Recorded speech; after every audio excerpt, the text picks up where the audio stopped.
اب پھر آپ نے فرمایا کہ جمعیت علماء اسلام والوں کو، مولانا فضل الرحمان کو وزارتوں کا شوق ہے۔ حکومت کے فیور میں سیاسی جماعتیں جب ان کو کوئی سیٹ ویٹ مل جاتی ہے نا، تو جتنا وہ حکومت کو فیور دیتی ہے اتنا کوئی بھی نہیں دیتا۔ یہ آپ جنرل مشرف سے بھی پہلے کے دور سے آپ دیکھتے چلے جاؤ، جو حکومت میں ہوگا وہ خلاف ہی ہوگا، آپ اس کے خلاف ہی ہوگے، لیکن جب آپ کے ساتھ کوئی بارگیننگ ہو جائے تو پھر آپ جو فیور دیتے ہو وہ سب کو پتہ ہے، میرا خیال ہے اس پہ دو رائے نہیں ہے۔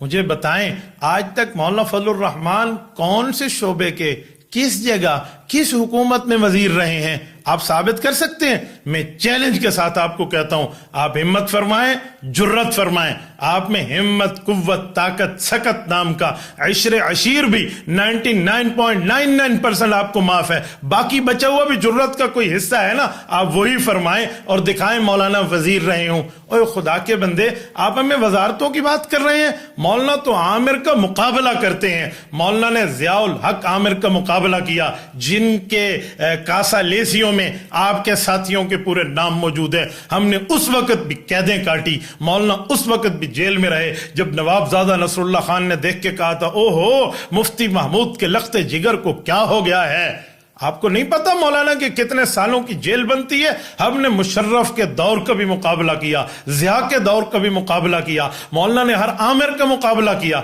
آپ وزارتوں کی بات کرتے ہیں۔ آپ کو پتا ہے جمعیت علماء اسلام جب آصف علی زرداری کی گورنمنٹ میں بے نظیر کی شہادت کے بعد، جس وقت جمعیت علماء ان کی اتحادی تھی اور اس وقت جمعیت علماء کے پاس 3-4 وزارتیں تھی، اصولی طور پر جب ہمارا ان سے اختلاف ہوا، ابھی تو حکومت چل رہی تھی، اعظم سواتی کے مسئلے پہ جو اس وقت ہمارے تھے، آج وہ کہیں اور بیٹھ گئے ہیں، اس وقت جب اعظم سواتی کے ساتھ حکومت نے 2 نمبری کی، مولانا نے 4 وزارتوں کو پاؤں کے ٹھڈے پہ رکھا، اڑا کے رکھ دیا اور اپنے وزارتوں سے ہٹ گئے اور حکومت سے باہر آ گئے۔ آپ کہتے ہیں ہمیں وزارتوں کا شوق ہے؟ مولانا کچھ مطالعہ کیجئے یا اس معاملے میں آ کے اپنی تباہ آزمائی نہ کیجئے۔ ہماری تاریخ، ہمارا ماضی روشن ماضی ہے۔ میں قائد ملت اسلامیہ کے ابا جی، مفکر اسلام، مفتی اعظم پاکستان مولانا مفتی محمود رحمت اللہ علیہ کو پیش کرتا ہوں، جن کو آپ کے شہر سے کافر قرار دیا گیا تھا۔ آپ لوگ مفتی محمود رحمت اللہ علیہ کو یہ کہہ دیں، آپ کے سامنے مفتی عبدالواحد قریشی کیا چیز ہے؟ اس مفتی محمود کی بات کر رہا ہوں جو فقیہ بھی ہے، محدث بھی ہے، مفسر بھی ہے، اور جو فقیہ اتنا ہے کہ اس کی 12 جلدوں میں اس وقت فتاوی مفتی محمود چھپ چکا ہے، آگے آئے گا۔ وہ محدث اتنا ہے کہ اس نے بخاری اور ترمذی پڑھائی اور زاد المنتہی، بخاری کی اور مسلم کی شروحات کو اکٹھا کر کے ترمذی کی شرح لکھ دی، اور وہ مفسر اتنا ہے کہ تفسیر محمود چھپ چکی ہے۔ وہ مفتی محمود، اس نے 9 ماہ حکومت کی، شلوار قمیض قومی لباس قرار دیا، شراب کو بند کیا، گانے بجانے کو بند کیا، اوقات صلاۃ کو نافذ کیا، سود کے خلاف معاملہ لائے، اور ابھی 9 مہینے تھے کہ بھٹو نے ان کے اتحادیوں کے ساتھ 2 نمبری کی، تو مفتی صاحب نے فرمایا دوست کا دوست دوست ہوتا ہے، دوست کا دشمن دشمن ہوتا ہے، لو اپنی وزارت۔ اس نے پاؤں کے ٹھڈے سے وزارت اولیاء صوبہ سرحد کو اڑا کے رکھ دیا۔ آج بھی اس کے 9 مہینے کا روشن دور کتابوں میں، تاریخ میں موجود ہے۔ ہم تو وزارتوں کو ٹھکرانے والے لوگ ہیں۔ آپ مولانا فضل الرحمان کو وزارتوں کا لالچی اور وزارتوں کا دل دادا کہتے ہیں؟ مولانا یہ تیسرا جھوٹ تھا آپ کا۔ یقین مانے میں پکڑنے پہ آؤں تو یوں جھوٹ نکالوں۔ میں نے آپ کو کہا تھا نہ چھیڑ ملنگانوں ورنہ کتے پٹ جاون گے جنگانوں، میں نے منع کیا تھا آپ کو کہ آپ یہ کام مت کریں، پر آپ نے پھر تب آزمائی کی۔ پھر میں نے آپ کو کہا تھا میں اس صحافی کی طرح نہیں ہوں، یہ اور وہ کے معاملات میں آپ کی باتوں سے ڈر جاؤں گا۔ پھر میں نے انشاءاللہ جواب دینا ہے آپ کو، جیسے جواب کہا کو مولانا سنبھالیں۔ یہ 3 جھوٹ آپ نے آن ایئر بولے، میں نے آن ایئر ان کو آشکارا کر کے رکھ دیا ہے۔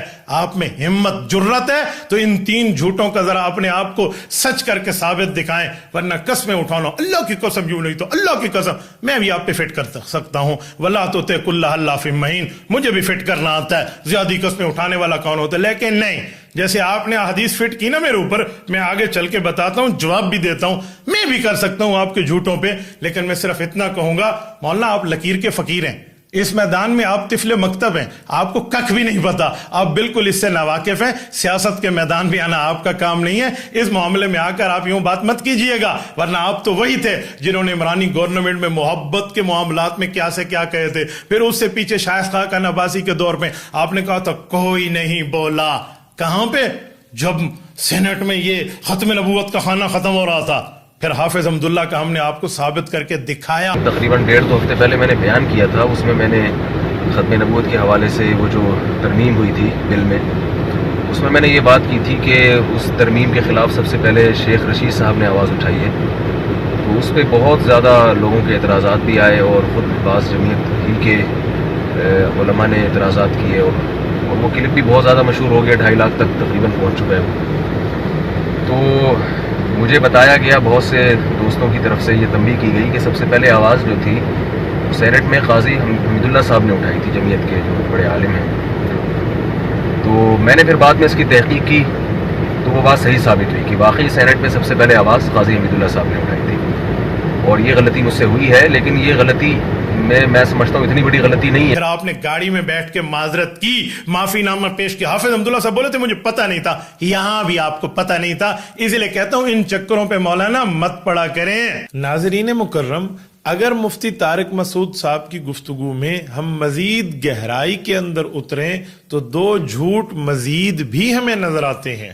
مثلاً مفتی طارق مسعود صاحب نے فرمایا کہ میں اللہ کی قسم اٹھا کے کہتا ہوں حضرت مولانا فضل الرحمان صاحب کو پتہ ہے لال مسجد کے اندر کوئی بچی شہید نہیں ہوئی. حضرت مولانا فضل الرحمان صاحب کو بھی پتا ہے، میں قسم اٹھا کے کہتا ہوں مولانا فضل الرحمان صاحب کو پتا ہے کہ ایک بچی بھی شہید نہیں ہوئی ہے. وہ کیوں بیان نہیں دے رہے مفتی عبدالرحیم صاحب کے فیور میں؟ اس لیے کہ بھائی مخالفت والی پالیسی ہے نا، فیور والی پالیسی ہے ہی نہیں. حضرت مفتی صاحب، آپ نے یہ جھوٹی قسم اٹھائی ہے، آپ کے پاس کیا پروف ہے، کیا ثبوت ہے کہ مولانا فضل الرحمان یہ بات جانتے ہیں کہ لال مسجد کے اندر کوئی بچی شہید نہیں ہوئی؟ آپ وہ ثبوت پیش کیجئے جس سے سمجھ آئے کہ مولانا فضل الرحمان کو یہ بات پتہ ہے. مولانا کے علم پر ثبوت پیش کیجئے. اگر آپ کے پاس ثبوت نہیں ہے اور یقیناً نہیں ہے تو یہ آپ نے جھوٹ بولا ہے. اس وقت آپ کے جھوٹوں کی تعداد میں ایک جھوٹ کا اضافہ ہو جائے گا. اس کلپ کے اندر یہ 4تھا جھوٹ کہلائے گا. ناظرین مکرم، مفتی طارق مسعود صاحب کا ایک جھوٹ مزید بھی پیش کیا جا سکتا ہے. انہوں نے فرمایا کہ مولانا فضل الرحمان صاحب افغان جہاد کے بھی مخالف رہے ہیں، رشیا کے ساتھ جہاد کے بھی مخالف رہے ہیں. باقی حضرت مولانا فضل الرحمان صاحب جو ہیں وہ تو روس کے جہاد کے بھی خلاف، افغان طالبان کے جہاد کے بھی خلاف، وہ تو ہمیشہ سے جہاد کے خلاف ہی رہے ہیں. آپ ان پہ بھی ایک جملہ بول دو، ہم تو تعویل کرتے ہیں ان کی پالیسی ہوگی. بھائی پوری قوم جب کر رہی تھی، جا رہی تھی، تو وہ اس وقت بھی خلاف تھے. لیکن مفتی عبدالرحیم نے ان کے خلاف کوئی لفظ بولا تھا کہ جہاد کو نہیں مانتے یا فلانا ہے ڈمکانا ہے؟ کچھ بھی نہیں بھائی، ان کی پالیسی ہے، ان کا خیال ہے کہ نہیں. باقی روس کے خلاف جہاد ہوا ہے، مولانا فضل الرحمان اس میں خلاف تھے اس کے، ہم تو خود گواہ ہیں اس پہ. جتنے بھی جمعیت کے بڑے لوگ ہیں جن سے میری سلام دعا ہے وہ اب بھی نہیں مانتے. میں علاوہ جل بصیرت کہہ رہا ہوں، مفتی طارق مسعود صاحب جھوٹ بول رہے ہیں. مولانا فضل الرحمان افغان جہاد کے اور روس کے ساتھ جہاد کے مخالف رہے ہیں. اس پر مفتی طارق مسعود صاحب کو ثبوت پیش کرنا چاہیے جو ان کے پاس موجود نہیں ہے. حضرت مولانا فضل الرحمان نے روس کے خلاف جہاد کو، افغان کے جہاد کو کبھی انکار کی نظر سے، تردید کی نظر سے، مخالفت کی نظر سے نہیں دیکھا، بلکہ وہ تو افغان جہاد کو افغانستان والوں کے لیے رشیا کا راستہ روکنے کے لیے بہت اچھا معاملہ سمجھتے تھے کہ اگر افغانیوں نے راستہ نہ روکا تو وہ کالے پانیوں سے نکل کے ٹھنڈے پانیوں تک اور فلاں فلاں اور پاکستان تک پہنچے گا. مولانا فضل الرحمان نے کبھی اس کی مخالفت نہیں کی. یہ مولانا مفتی طارق مسعود صاحب کا ایک مزید جھوٹ ہے. اگر میں ان جھوٹوں کو گن لوں تو تقریباً ان کے ان جھوٹوں کی تعداد 5 ہو جائے گی جو بڑی ڈٹائی کے ساتھ یہ جھوٹ بول رہے ہیں. آپ فرماتے ہیں مولانا فضل الرحمان نے افغان جہاد کی مخالفت کی ہے. اسے کہتے ہیں 2 نمبری بیانات. آپ کچھ اور کہہ رہے ہیں، آپ کا ممدوح جامعۃ الرشید کا میڈیا کچھ اور کہہ رہا ہے. یہ دیکھیں JTR والے کیا لکھ رہے ہیں کہ مولانا فضل الرحمان نے طالبان کی حمایت جاری رکھی، یہ ان کی معاونت جاری رکھی، ان کے ساتھ تعاون کیا. آپ کچھ اور کہہ رہے، JTR میڈیا کچھ اور کہہ رہا. مولانا ایک کمرے میں بیٹھ کے مشورہ تو کر لیں کہ کیسے اپنے جھوٹ کو کور کرنا ہے، کس طرح کرنا ہے.